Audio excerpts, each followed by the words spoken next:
Pemirsa, terima kasih Anda masih bersama kami di Selamat Pagi Indonesia.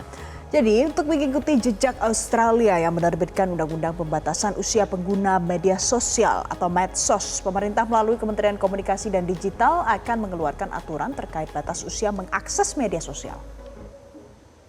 Usai menemui Presiden Prabowo Subianto di Istana Merdeka Senin 13 Januari 2025, Menteri Komunikasi dan Digital Mutia Hafid mengatakan aturan tersebut dikeluarkan untuk mengakomodasi usulan pembentukan undang-undang yang mengatur batasan usia mengakses media sosial.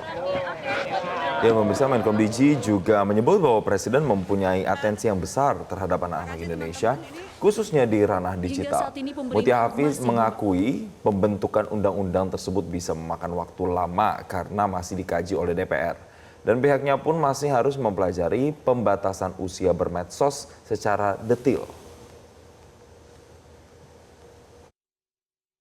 Pada prinsipnya gini, sambil menjembatani aturan yang lebih ajak, pemerintah akan mengeluarkan aturan pemerintah terlebih dahulu, gitu. Sambil kemudian kajian yang terkait dengan perlindungan anak lebih kuatnya lagi, yang memang tidak bisa di ranah kementerian karena harus melibatkan DPR, itu juga kita akan siapkan. Jadi sambil menjembatani, sekali lagi kita keluarkan aturannya, sambil bicara dengan DPR mengenai apa yang aturan undang-undang seperti apa yang kita bisa keluarkan untuk melindungi anak-anak kita. Itu mungkin.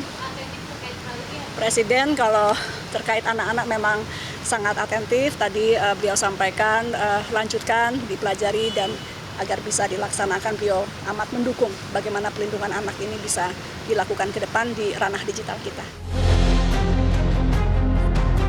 Hingga 2024 lalu, jumlah penduduk Indonesia menurut data Badan Pusat Statistik mencapai 281,6 juta jiwa. Dari jumlah tersebut, pengguna internet di tanah air mencapai 221,6 juta atau 78,7%. Data We Are Social menyebutkan hingga awal 2024 lalu, setidaknya 75% atau sekitar 167 juta orang dari total basis pengguna internet di Indonesia menggunakan setidaknya satu platform media sosial. Sebanyak 46,5% pengguna media sosial di Indonesia adalah perempuan dan 53,5% adalah laki-laki. Mayoritas dari mereka atau sebanyak 57,1% responden mengaku menggunakan media sosial untuk tetap terhubung bersama keluarga maupun rekan mereka. Hal itu sebanyak 53,1% responden mengikuti akun media sosial teman, keluarga, atau kerabat mereka. Namun di atas angka itu, sebanyak 58,9% responden mengaku menggunakan media sosial untuk mengisi waktu luang. Mereka mengikuti akun artis dan akun hiburan lainnya. Selebihnya digunakan untuk mengikuti berita dan berbagai informasi lainnya. Data We Are Social yang dikutip Data Digital Indonesia 2024 menunjukkan WhatsApp menjadi media sosial paling banyak digunakan responden Indonesia dengan proporsi sebesar 90,9%, disusul Instagram, Facebook, TikTok, Telegram, serta X. Menurut data World Visualize, Indonesia merupakan negara pengguna WhatsApp terbesar nomor 4 dunia dengan jumlah 86,9 juta pengguna dan menjadi aplikasi di urutan ke-6 dengan jumlah unduhan terbanyak di Indonesia pada Januari 2024. Di atas Indonesia, ada India di posisi pertama dengan 535,8 juta pengguna, kemudian Brazil dengan 139,3 juta, dan Amerika Serikat dengan 91,3 juta pengguna. Dari aspek usia, pengguna media sosial di Indonesia dibagi dalam berbagai rentang usia.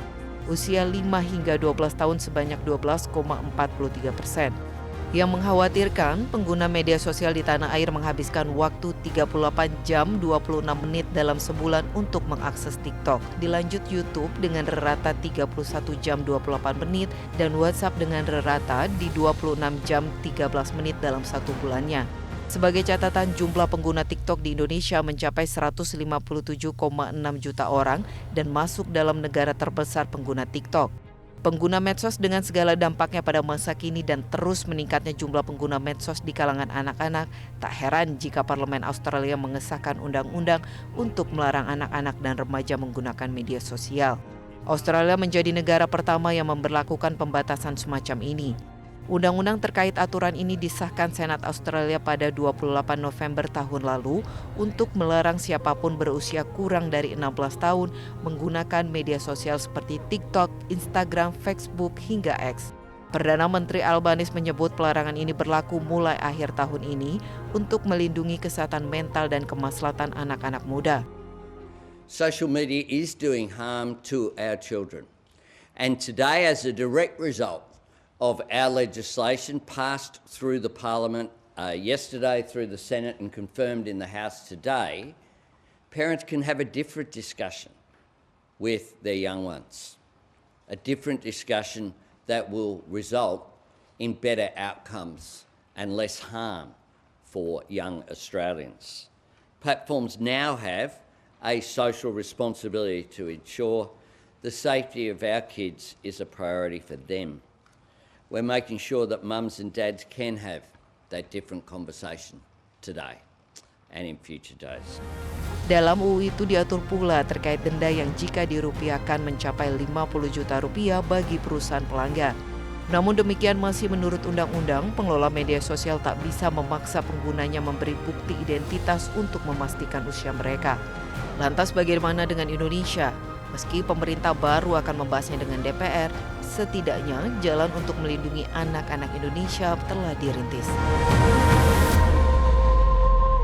Jadi pemirsa, seperti apa rencana pembatasan usia bermedia sosial di Indonesia? Kita akan tanyakan langsung bersama Wakil Ketua Komisi 1 DPR RI, ada Dev Laksono. Mas Dev, selamat pagi. Selamat pagi, gimana kabarnya? Sehat semua? Sehat, Alhamdulillah. Terima kasih Mas Dev untuk waktunya di Selamat Pagi Indonesia. Yep. Jadi Mas Dev, terkait dengan rencana ada pembatasan usia penggunaan media sosial di Indonesia. Nah, untuk tanggapan Komisi 1 DPR ini seperti apa? Apakah mendukung atau ada pertimbangan lain? Ya, karena saat ini kita masih belum bersidang, kita masih dalam masa reses, maka pembahasan ini yang dilakukan resmi itu baru nanti setelah pada masa sidang berikutnya. Akan tetapi dari komunikasi antara sesama kita anggota Komisi 1 dan juga komunikasi dengan kawan-kawan di Komdigi, kita sangat menyambut dengan baik ini. Bahkan sebelum ini dibahas di media, ini sudah menjadi suatu diskusi di antara Komisi 1 bahkan di periode yang sebelumnya, bahwa kita melihat bahwa ini perlu ada seperti filtering atau controlling akan para pengguna media sosial, khususnya kepada anak-anak yang masih di bawah umur, karena mengingat kemampuan mereka itu menerima informasi, kemampuan mereka memfilter konten yang beredar. Ini dengan jiwa mereka masih berkembang, tempatnya menerima konten-konten tersebut, memilah mana konten yang baik, mana yang tidak baik. Cara yang terbaik adalah dengan kita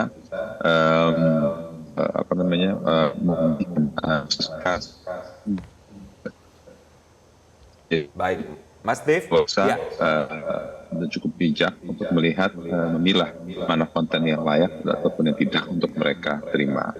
Baik, Mas Dev, walaupun memang belum secara resmi dibahas di DPR, tapi sudah ada diskusi tadi Mas Dev bilang bersama dengan Komdigi, bahkan dari era sebelumnya untuk controlling. Nah, saya mau tekankan stressing soal controllingnya ini. Spesifiknya controllingnya seperti apa? Apakah nanti misalnya sudah diatur siapa yang boleh bermedsos itu dari umur sekian sampai sekian, atau mungkin ada pembatasan jam atau aksesnya, seperti apa sih mekanisme spesifiknya, Mas Dev? Ya tentu gini, pemerintah dan DPR kita bisa membuat aturan yang paling baik, yang paling bisa diterima oleh semuanya. Tapi filtering yang terbaik itu adalah di rumah, adalah orang tua. Saya juga sebagai orang tua, saya juga adalah ayah dari seorang anak berusia 10 tahun. Gitu. Saya pun juga kadang-kadang menegur anak saya ketika ketahuan beliau itu sedang nonton hal-hal yang tidak layak. Jadi saya sangat mendukung bila bisa diatur dari sisi platformnya, sisi agregatornya. Mereka yang juga bisa melakukan filtering, akan siapa-siapa saja yang bisa mengakses akun-akun ataupun konten-konten yang mereka sajikan. Jadi gini, kalau dari sisi orang tuanya tentu mereka memiliki keterbatasan ya. Nah, kan tapi dari sisi aplikator mereka tuh memiliki kemampuan untuk filtering konten-konten yang tersebar agar jangan sampai ada hal-hal yang sangat bersifat dewasa, yang bervulgar, ataupun pornografi atau pornoaksi, ataupun juga hal-hal yang berkaitan dengan judi online, hal-hal yang berkaitan dengan kekerasan, hal-hal yang berkaitan dengan sara, hal itu semua yang harus dijadikan pedoman, dan itu harus menjadi guideline bagi aplikator untuk sebelum mereka menyajikan konten-konten tersebut. Nah, ya jadi para konten kreator harus juga bisa membuat konten yang layak, dan juga para aplikator harus bisa filter konten mana yang cocok untuk disajikan agar tidak merusak akhlak dan budi pekerti anak bangsa kita. Baik, jadi itu kalau dari sudut pandang dari aplikator, kemudian dari konten kreator. Nah, tapi kita tahu, kami bertiga tahu kalau seandainya ini masih digodok di parlemen dan juga dari pemerintahan. Yeah. Tapi Mas Dave, kalau kita lihat sejauh ini ya, misalnya pada saat mau membuat Facebook katakanlah begitu, nanti akan diminta tanggal lahirnya kapan. Nah, ada beberapa negara yang mungkin menetapkan batasan usia. Tapi kalau di Indonesia mungkin saja itu bisa diakal-akali. Nah, apakah ini jadi bahasan bagaimana caranya supaya nanti tidak diakal-akali kalau sudah dibikin aturannya? Ya, tentunya ada beberapa tahap yang bisa kita buat ya, tapi harus ada pertimbangan lebih jauh. Misalnya harus proof of ID gitu. Jadi kalau misalnya di bawah usia 17 atau 18 tahun harus ada consent dari orang tuanya. Dan itu pun juga harus ada batasannya. Nah, hal itu yang bisa kita lakukan untuk memberikan lapisan-lapisan. Nah, kan tapi ya jangan juga kita langsung gegabah mengambil keputusan. Jangan kita hanya sekedar mengejar quick win, hanya memuaskan kepentingan publik, tapi tidak memikirkan jangka panjangnya. Nah, ini yang harus kita bahas dengan Komdigi sebelum kita membuat keputusan yang final, karena kita mau membuat keputusan ini yang memiliki long lasting ya, tidak hanya untuk memuaskan kepentingan sesaat, tapi memiliki dampak yang panjang. Kenapa? Tujuannya untuk kita membuat batasan usia ini adalah untuk memastikan anak-anak kita tumbuh di era dunia yang nyaman, gitu ya, yang mereka dapat mengembangkan kreativitasnya. Jangan sampai keluguannya mereka itu terusak di usia dini hanya karena kepentingan korporasi besar. Baik. Oke. Nah, Mas Dev, ini kalau kita bicara soal rujukan atau benchmarknya, mungkin kalau di Australia ini kan menerapkannya 16 tahun ke atas begitu ya yang bisa menggunakan media sosial. Apakah sudah ada pembahasan Mas di Komisi 1 DPR bersama dengan pemerintah juga, batasan usianya ini akan berapa nanti di Indonesia? Ya, kalau mengenai batasan usia kita harus dalami lagi, karena Australia membuat 16, Perancis saya dengar katanya 15, bahkan Amerika sedikit lebih di bawah di usia 14 tahun. Nah, sebelum kita menerapkan angka 14, 15, 16, 17, ya ada banyak hal yang harus kita pertimbangkan. Kita lihat bahwa misalnya contoh kebudayaan kita, adat istiadat kita, kemampuan kita, terus juga kepentingan anak-anak itu untuk menggunakan sosial media itu untuk apa. Ya hal ini yang harus jadi pertimbangkan sebelum kita menentukan langkah-langkah teknisnya. Baik. Mas Dev Laksono, dari sekian banyak platform, ini kita sudah masuk ke platformnya ya. Media sosial itu banyak, ada yang bentuknya chatting, ada yang bentuknya bertukar foto, video dan segala macam. Dan dari semua itu bahkan ada yang misalnya digunakan anak-anak sekolah. Misalnya untuk WhatsApp kita ambil contoh, bahkan guru itu juga pakai WhatsApp untuk misalnya mengirimkan tugas ke anak-anak didiknya. Jadi sebenarnya itu ada fungsinya juga. Dan ketika itu dibatasi untuk anak-anak, nah ini nanti akan penerapannya akan seperti apa kalau begitu, Mas Dev? Ya, makanya kita bisa menspesifikasi media sosial mana yang harus dibatasi. Apakah misalnya media sosial yang untuk sharing foto kayak misalnya Instagram, Facebook, Twitter, ataupun juga TikTok, video kan banyak ya. Tapi atau kita bisa memberikan ruang kepada media sosial yang hanya untuk chatting ya, misalnya WhatsApp, apalagi Telegram, Line dan lain-lain ya. Nah, itu kita bisa spesifikasi di situ. Terus juga kan itu pentingnya makanya konsen orang tua itu ada supaya apa? Agar orang tua juga kerap memastikan memonitor perkembangan dan juga penggunaan media sosial anak itu agar jangan sampai juga mereka chatting dengan misalnya predator seksual ataupun juga WhatsApp grup yang tidak senonoh atau bahkan berhaluan-haluan ya, Mas Dev, ya? yang memiliki haluan berlawanan dengan ideologi bangsa. Nah, ini anak-anak di usia dini ini jangan sampai terkeraptet dengan ideologi-ideologi dan pemahaman ataupun budaya-budaya asing yang nyimpang daripada tata krama ketimuran kita.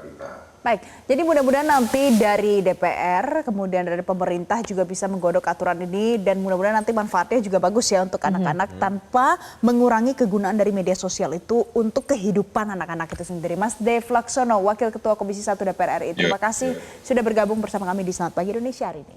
Jelajahi cara baru mendapatkan informasi. Download Metro TV Extend sekarang.